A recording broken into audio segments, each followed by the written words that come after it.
इस कहानी की शुरुआत होती है गौतम सिटी से, जहाँ पर एक मास्क मैन को दिखाया जाता है। यह एक साइकोपैथ है।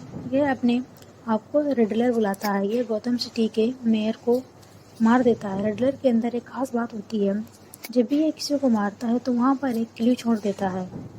अगले दिन जब यहाँ पर पुलिस आती है तो वहाँ पर एक कार्ड मिलता है और बहुत सारी चीज़ें कोड वर्ड में लिखी होती हैं। पुलिस को समझ नहीं आती हैं। बैटमैन भी यहाँ पर आ जाता है, क्योंकि उसने जो क्लू छोड़े थे वो बैटमैन के लिए थे। दरअसल वो बैटमैन को चैलेंज कर रहा होता है। अपने क्लू में उसने ये बताया होता है कि अगला शिकार कौन सा है, और अब इसे डिकोड भी कर लेते हैं और पता लगा लेते हैं कि रिडलर अगला शिकार किसे बनाएगा। रिडलर के छोड़े हुए क्लू से ये भी पता चलता है कि मेयर एक लड़की के साथ इन्वॉल्व था। उसका अफेयर चल रहा था और ये लड़की ड्रग्स के काम में थी, जिससे साफ साफ पता चलता है कि मेयर एक अच्छा इंसान नहीं था। रिडलर इन फोटोज़ को जो मेयर के साथ उस लड़की की होती हैं इंटरनेट पर डाल देता है, जिससे पूरे शहर में मेयर की सच्चाई का पता चल जाता है। अब यहाँ पर एक और मर्डर हो जाता है। जिसका मर्डर होता है ये एक एजेंट होता है। यहाँ पर भी रिडलर ने बैटमैन के लिए बहुत सारे क्लू छोड़े होते हैं और उन क्लू में से एक नेम सामने आता है, जो कि होता है एल राटा एलाडा, जिन्हें कुछ समझ नहीं आता है। अब बैटमैन कैट वुमन के पास जाता है। दरअसल मेयर जिसकी मौत हो चुकी है, उसका जिस लड़की के साथ अफेयर होता है वह कैट वुमन की रूममेट होती है।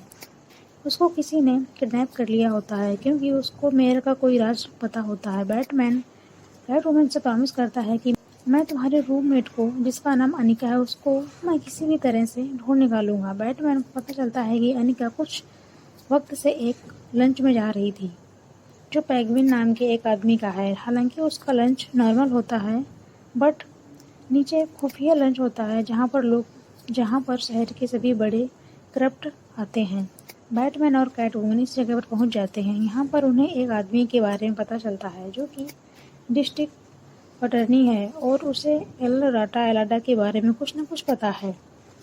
इससे पहले ये उससे पूछताछ करवाते रिडलर आता है और उसे किडनैप करके ले जाता है। अगली सुबह जब शहर के मेयर का फ्यूनरल होता है तो वहाँ पर रिडलर उसी डिस्ट्रिक्ट अटर्नी को छोड़ देता है, जिसे वह किडनैप करके ले गया था। अब उसके गले में एक बम होता है और इसका कंट्रोल सिर्फ रिडलर के पास होता है। रिडलर उससे कहता है कि तुम्हें अपने सभी गुनाहों को एक्सेप्ट करना होगा। वो अपने सभी कारनामों को एक्सेप्ट करता है। साथ ही एल राटा एलाडा के बारे में पूछा जाता है। बैटमैन भी यहाँ पर होता है। वो कहता है हमें एल राटा एलाडा के बारे में बता दो, ये क्राइम बॉस कौन है, लेकिन यह कुछ भी नहीं बोलता। इसके बाद रिडलर उसे मार देता है। जब बैटमैन को लगता है कि एल राटा एलाडा बल्कि और कोई नहीं उस क्लब का मालिक पेंगुइन है, इसलिए वो उसके पास जाता है। वहाँ पर कैट वुमन भी आती है, लेकिन कैट वुमन देखती है उसके रूममेट को मारकर गाड़ी में रखा हुआ होता है। जिसके बाद कैट वुमन को भी यकीन हो जाता है कि एल राटा एलाडा कोई और नहीं बल्कि पेंगुइन है। उसका राज किसी को ना पता चले, इसलिए उसने उसके रूममेट को मार दिया।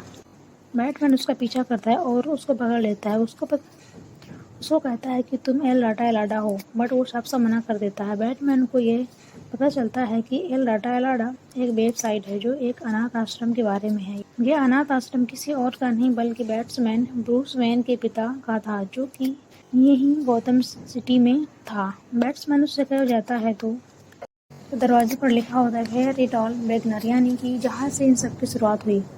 इसके बाद बैटमैन अंदर जाता है, जिससे बहुत सारे क्लू मिलते हैं और ये उसकी फैमिली के बारे में होते हैं। दरअसल उसके पिता थॉमस वेन और उसकी माँ मार्था का कत्ल हो गया था।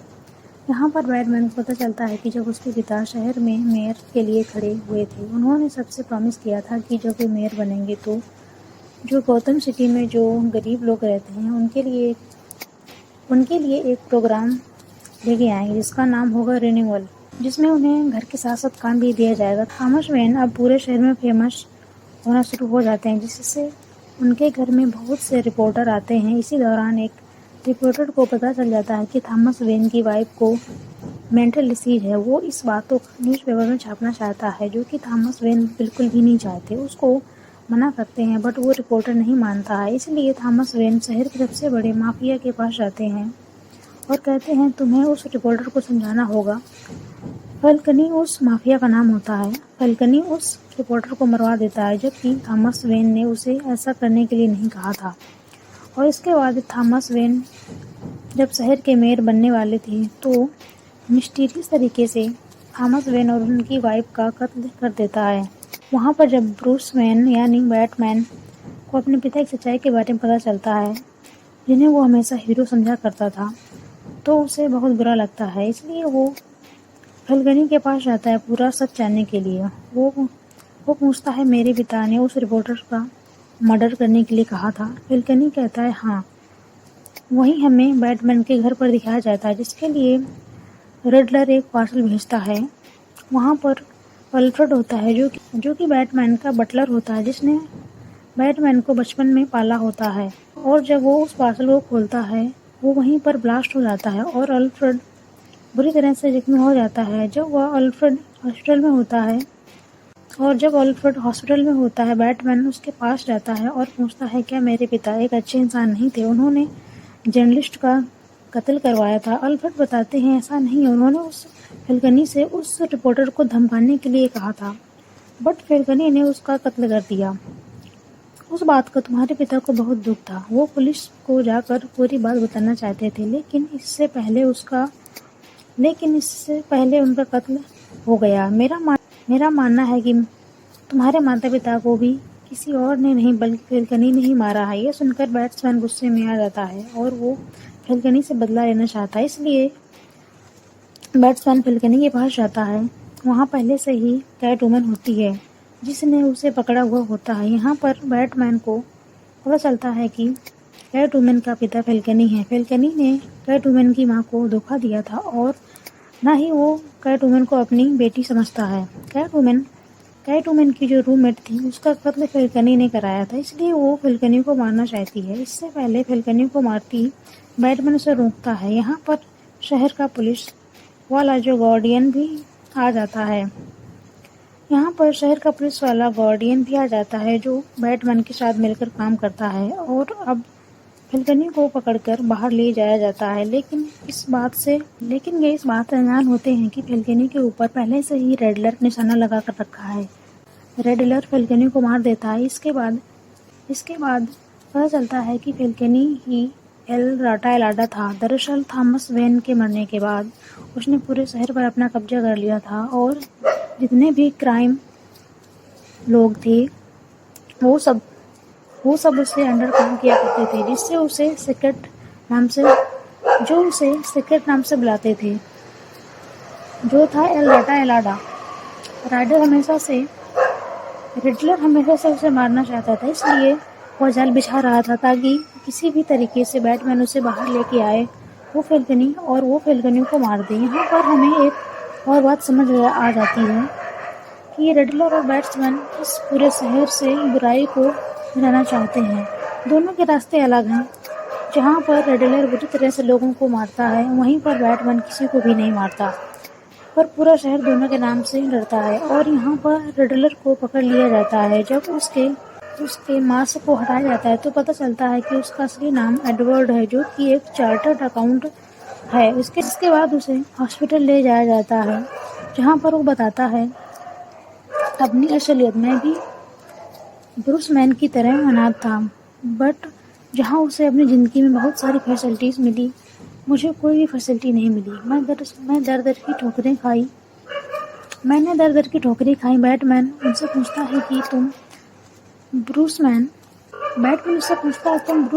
को क्यों मारना चाहते हो? वो बताता है कि उसके पिता की वजह से पूरे शहर में क्राइम शुरू हुआ था और वो उस खानदान से ताल्लुक़ रखता है, इसलिए मैं उसे मारना चाहता हूँ। दरअसल उसे नहीं पता होता है कि ब्रूस वेन और बैटमैन एक ही है। वो कहता है, तुम मेरी इंस्पिरेशन हो। मैंने तुम्ही से सीखकर ऐसे लोगों को मारना शुरू किया है जो करप्ट थे। बैटमैन कहता है, तुम और मैं एक जैसे कभी नहीं हो सकते। रेडलर बताता है कि मैंने गौतम सिटी में बहुत जगह बम लगा रखे हैं जो जल्द फटने वाले हैं और अगले पल बहुत सारे बम फट जाते हैं। ये सब बम डैम के पास होते हैं। ये सारे बम डैम के आसपास होते हैं, जिससे पूरे शहर में पानी भरना शुरू हो जाता है। शहर के जितने भी लोग होते हैं वो अपनी जान बचाने के लिए गौतम स्क्वायर गार्डन की तरफ भागना शुरू कर देते हैं, जहाँ पर रिडलर के बहुत सारे फॉलोअर पहले से होते हैं। दरअसल बहुत सारे लोग होते हैं जो रिडलर को फॉलो करते हैं, जो उन लोगों को मारने में विश्वास रखते हैं जो क्राइम करते हैं। दरअसल रिडलर का प्लान ये होता है कि गौतम सिटी को पूरी तरह से डुबा देगा, हर किसी को मार देगा और इसके बाद एक नई गौतम सिटी बनेगी, जिसमें हर इंसान को हिस्सा मिलेगा जो गरीब है, बेबस है, जिसे पैसों की ज़रूरत है। इसलिए जब टाइम स्क्वायर गार्डन पर लोग आते हैं तो यहाँ पर रिडलर के जितने भी फॉलोअर होते हैं वो उन पर गोलियां चलाना शुरू कर देते हैं। लेकिन अब बैटमैन और कैटवुमन यहाँ पर आ जाते हैं और रिडलर के फॉलोअर से उनकी गन को छीन लेते हैं और यहाँ पर जो हादसा होने वाला होता है उस हादसे को रोक लेते हैं, जिसमें कई सारे लोगों की जान जाने वाली होती है। यहाँ पर सब के सब फंसे होते हैं, तो इसलिए बैटमैन सुरक्षित रास्ता दिखाकर उन्हें बाहर ले जाता है। सबको ये लगता है कि बैटमैन बहुत खतरनाक है, सब उससे डरते थे। जब उसने आम लोगों की जान बचाई तो वह सबकी नज़रों में हीरो बन जाता है। वहीं रिडलर को दिखाया जाता है जिसे आइसलम में एक कैद खाने में बंद कर दिया जाता है। उसने गौतम शहर को तो पूरा डुबो दिया, पर वो अपने मकसद में पूरी तरह से कामयाब नहीं हुआ। उसके साथ वाली सेल में एक और कैदी दिखाया जाता है जो रिडलर को एक रिडल देता है। रिडल का मतलब पहेली होता है। रिडल उस पहेली का जवाब देता है जो कि होता है फ्रेंड्स, यानी ये दोनों फ्रेंड्स बन चुके हैं। ये कैदी कोई और नहीं बल्कि जोकर है। वहीं हमें बैटमैन और कैटवुमन को दिखाया जाता है जो एक दूसरे को पसंद करते हैं और एक दूसरे से प्यार करते हैं। लेकिन कैटवुमन कहती है कि अब मुझे जाना होगा एक जगह जिसका नाम ब्लड हेवन है, मैं वहाँ जा रही हूँ, मैं चाहती हूँ तुम मेरे साथ चलो। लेकिन बैटमैन साफ साफ मना कर देता है क्योंकि गौतम शहर उसका घर है। इस शहर के प्रति उसकी जिम्मेदारियां हैं। इस शहर को पहले की तरह नॉर्मल करना है।